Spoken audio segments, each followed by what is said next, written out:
네, 반갑습니다. 네, 오늘도 이 시편 말씀을 통해서 하나님께서 우리를 향하신 또 하나님의 마음은 무엇인지, 또 우리에게 주시고자 하는 은혜가 무엇인지를 또 잘 발견하고 오늘 하루도 말씀 안에서 힘있게 살아내시기를 간절히 소망합니다. 네, 오늘 우리에게 주신 말씀은 시편 68편 1절부터 18절 말씀입니다. 1절입니다. 하나님이 일어나시니 원수들은 흩어지며 주를 미워하는 자들은 주 앞에서 도망하리이다. 연기가 불려가듯이 그들을 몰아내소서. 불 앞에서 미리 녹음같이 악인이 하나님 앞에서 망하게 하소서. 의인은 기뻐하여 하나님 앞에서 뛰놀며 기뻐하고 즐거워할지어다. 하나님께 노래하며 그의 이름을 찬양하라. 하늘을 타고 광야에 행하시던 이를 위하여 대로를 수축하라. 그의 이름은 여호와이시니 그의 앞에서 뛰놀지어다. 그의 거룩한 처소에 계신 하나님은 고아의 아버지시며 과부의 재판장이시라. 하나님이 고독한 자들은 가족과 함께 살게 하시며 갇힌 자들은 이끌어내사 형통하게 하시느니라. 오직 거역하는 자들의 거처는 메마른 땅이로다. 하나님이여 주의 백성 앞에서 앞서 나가사 광야에서 행진하셨을 때에 땅이 진동하며 하늘이 하나님 앞에서 떨어지며 저 신의 산도 하나님 곧 이스라엘의 하나님 앞에서 진동하였나이다. 하나님이여 주께서 흡족한 비를 보내사 주의 기업이 곤핍할 때에 주께서 그것을 견고하게 하셨고 주의 회중을 그 가운데에 살게 하셨나이다. 하나님이여 주께서 가난한 자를 위하여 주의 은택을 준비하셨나이다. 주께서 말씀을 주시니 소식을 공포하는 여자들은 큰 무리라. 여러 군대의 왕들이 도망하고 도망하니 집에 있던 여자들도 탈취물을 나누도다. 너희가 양우리에 누울 때에는 그 날개를 은으로 입히고 그 깃을 황금으로 입힌 비둘기 같도다. 전능하신 이가 왕들을 그 중에서 흩으실 때에는 살몬의 눈이 날림 같도다. 바산의 산은 하나님의 산이며 바산의 산은 높은 산이로다. 너희 높은 산들아 어찌하여 하나님이 계시려 하는 산을 시기하여 보느냐. 진실로 여호와께서 이 산에 영원히 계시리로다. 하나님의 병거는 천천히요 만만이라. 주께서 그 중에 계심이 신의 산 성소에 계심 같도다. 주께서 높은 곳으로 오르시며 사로잡은 자들을 취하시고 선물들을 사람에게서 받으시며 반역자들로부터도 받으시니 여호와 하나님이 그들과 함께 계시기 때문이로다. 아멘. 네, 오늘은 이 시편 68편 이 말씀은 하나님의 행진 또 하나님의 행차를 노래하고 있습니다. 다윗이 이 통일 이스라엘의 왕이 되고 난 이후에 그의 궁전에는 한 가지 부족한 것이 있었는데 바로 하나님의 언약궤였습니다. 잘 아시다시피 이 하나님의 언약궤라는 것은 하나님의 임재를 상징하는 그 의미가 있죠. 하나님의 언약궤가 모셔진 곳에 하나님이 임재하신다라고 이스라엘 백성들을 믿었습니다. 그래서 다윗은 이 언약궤를 성 안에 모시려고 많이 애를 썼습니다. 그리고 하나님의 언약궤를 모셔오는 그날에 다윗이 얼마나 감격하고 기뻐했는지 우리는 오늘 본문을 통해서 잘 알 수 있습니다. 1절을 제가 먼저 읽겠습니다. 하나님이 일어나시니 원수들은 흩어지며 주를 미워하는 자들은 주 앞에서 도망하리이다. 하나님이 일어나시니라고 합니다. 이 언약궤가 움직이기 시작한 것을 하나님이 일어나신다라고 표현하는 것입니다. 하나님이 행차하신다는 것이죠. 하나님이 일어나시니까 어떤 일이 일어납니까? 원수들은 흩어지며 주를 미워하는 자들은 주 앞에서 도망하리이다 라고 되어 있죠. 하나님이 행차하실 때의 가장 큰 특징은 바로 원수들이 흩어지고 도망간다는 것입니다. 여기서 원수들이란 어떤 큰 죄를 지었던 사람들을 말하는 것이 아니고 하나님의 말씀을 거역하는 자들이 바로 다 원수들이죠. 하지만 하나님이 행차하실 때, 하나님이 일어나실 때 정반대로 의인들은 하나님 앞으로 모여듭니다. 3절 보시면 의인은 기뻐하여 하나님 앞에서 뛰놀며 기뻐하고 즐거워할지어다. 하나님이 임하시면 하나님 말씀에 거역하는 자들은 두려워서 도망갑니다. 하지만 하나님의 말씀을 사랑하고 하나님의 말씀에 순종하는 자들은 오히려 기뻐하고 즐거워하며 하나님 앞으로 달려나온다라는 것이죠. 예수님께서 재림하셔서 심판하실 때에 양과 염소로 나뉘어질 것이다 라고 성경은 말씀합니다. 예수님의 말씀대로 살았던 사람, 하나님의 말씀을 사랑했던 사람은 기뻐하고 즐거워하며 하나님께로 달려 나올 것이고, 예수님 말씀대로 살지 않았던 사람, 하나님의 말씀을 거역했던 사람, 하나님의 존재를 부정했던 사람은 하나님의 심판 때에 어두운 곳으로 쫓겨나서 슬피 울 것이다 라고 말씀하시죠. 하나님 앞에서, 예수님 앞에서는 필연적으로 선과 악, 또 빛과 어둠, 양과 염소, 또 알곡과 가라지로 나뉘어지게 되는 거예요. 중간지대는 없습니다. 바울도 회당에서 말씀을 전할 때에 정확히 두 가지의 사람으로 나뉘어졌습니다.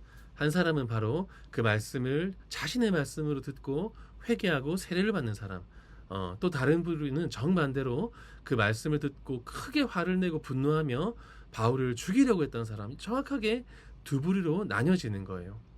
정말 신기하게도 하나님의 말씀이 선포되면 이 사람이 악한 사람인지 선한 사람인지 하나님의 사람인지 마귀의 사람인지가 정확하게 분별되게 되어 있습니다. 그 말씀을 따르려는 자와 또 그 말씀을 대적하는 자, 마치 홍해가 갈라지듯이 정확하게 두 부류로 나뉘어지는 거예요.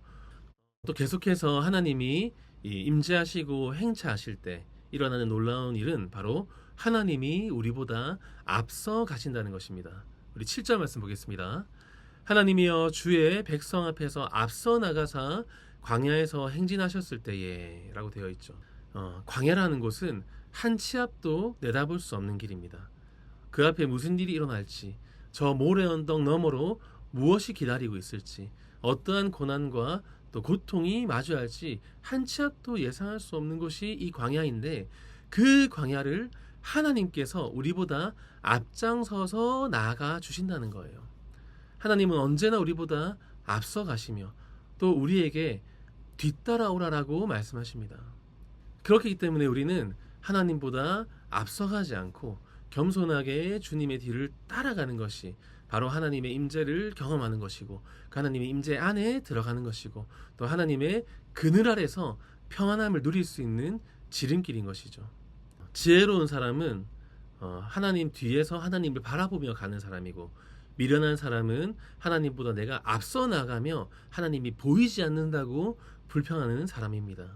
하나님은 언제나 앞장서서 가시는 분이셨어요.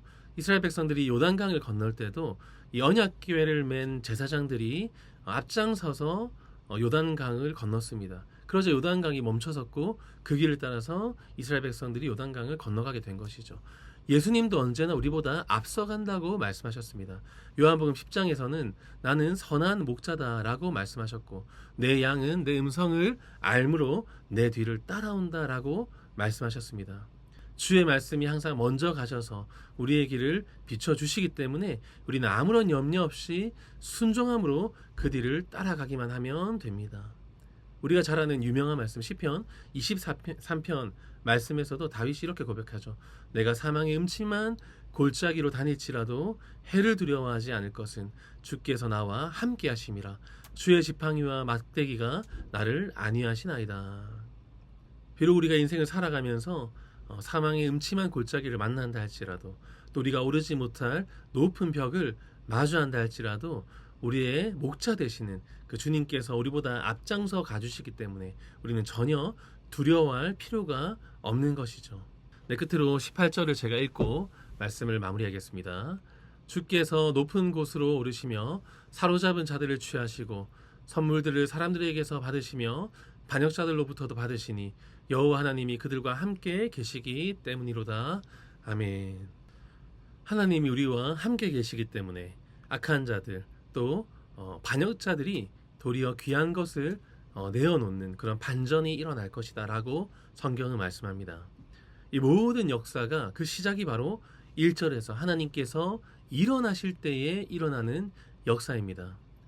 믿는 자에게는 주님의 재림, 하나님이 일어나실 때는 바로 우리에게는 큰 은혜이고 축복이고 또 승리의 날인 것입니다. 우리 오늘도 이 말씀을 잘 기억하시면서 하나님보다 우리가 앞서 나가지 아니하고 겸손하게 하나님의 뒤를 순종함으로 따라가는 가운데 하나님의 지키시고 보호하심의 은혜를 마음껏 누리는, 그래서 오늘 하루도 세상 가운데 하나님의 살아계심을 놀랍게 증거하는 우리 모두가 되시기를 간절히 소망합니다. 네, 기도하겠습니다.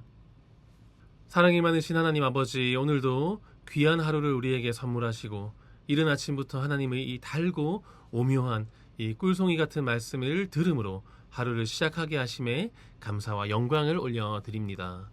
오늘은 이 다윗의 시를 통해서 우리보다 앞서가시고 우리를 지키시고 보호하시는 그 하나님의 은혜를 알게 되었습니다. 하나님께서 일어나실 때에, 주님께서 역사하실 때에 주를 미워하는 원수들은 눈앞에서 흩어지고 도망치며 하나님 앞에서 망할 것이라고 하신 말씀을 우리가 믿음으로 받기를 원합니다. 그리고 우리보다 앞서 가셔서 굽은 길을 평탄케 하시고 또 험한 길을 다듬으시는 그 하나님을 우리가 순종함으로 그 뒤를 따르는 우리 모두가 되게 하여 주시옵소서. 우리가 하나님보다 앞서는 죄를 범하지 않게 하시고 겸손하게 하나님의 뒤를 따름으로 하나님의 지키시고 보호하심 속에서 영원한 평안을 누리는 저희 모두가 되게 하여 주시옵소서. 오늘도 하나님께서 허락하신 이 삶의 자리에서 오직 주님만 바라보게 하시고 또 세상 속에서 명확하게 구별되는 그리스도인으로 살아가게 하시고 또 우리의 삶을 통해서 하나님의 복음이 거침없이 전해지는 복된 삶이 되게 하여 주시옵소서. 감사드리며 이 모든 마음의 소원 사랑과 공의의 예수님 이름으로 간절히 기도드립니다. 아멘. 오늘은 회복된 가정 위에 세워진 공동체가 되기 위하여라는 제목으로 함께 기도하겠습니다. 먼저 생명력 넘치는 건강한 교회가 되게 하여 주시옵소서. 하나님과의 관계가 회복되고 하나님 중심의 가치관으로 세워지는 건강한 교회가 되게 하시고 그리스도가 머리이신 공동체로서 한마음 한뜻으로 하나님을 기쁘시게 하는 건강한 교회가 되게 하여 주시옵소서. 또한 널리 나누고 베푸는 풍성한 교회가 되게 하여 주옵소서. 이웃과 지역사회를 위하여 선한 영향력을 끼치고 그리스도의 사랑은 널리 베풀 수 있는 교회가 되게 하여 주시옵소서. 또한 국내 해외 선교와 지역사회를 섬기는 교회의 본질적인 사역들을 힘있게 감당하는 교회가 되게 하여 주시옵소서. 또 끝으로 사랑함으로 섬기고 교제하는 화목한 교회가 되게 하여 주옵소서. 성도들 간의 몸된 교회의 지체로서 서로 사랑하고 교제하는 화목한 교회로 온전히 세워주시고 서로를 위하여 기도하고 피로를 채워주는 초대교회의 신앙의 모습으로 나아가게 하여 주시옵소서. 무엇보다 낮은 자리에서 겸손함으로 그리스도의 사랑을 증거하고 함께 기쁨으로 봉사하는 교회가 되게 하여 주시옵소서. 자, 끝으로 육신의 질병으로 고통받고 있는 교회 식구들을 위해서 기도해 주시고 또 경제적 어려움을 겪고 있는 분들, 또 타지와 타국에 있는 분들, 그리고 우리 교회 다음 세대를 위해서 간절히 기도해 주시기를 바랍니다. 또한 나라와 민족을 위해서, 한국 교회를 위해서, 세계 선교를 위해서 간절히 기도하신 이후에 또 각자의 기도 제목을 들고 주님 앞에 기도하며 나아가겠습니다.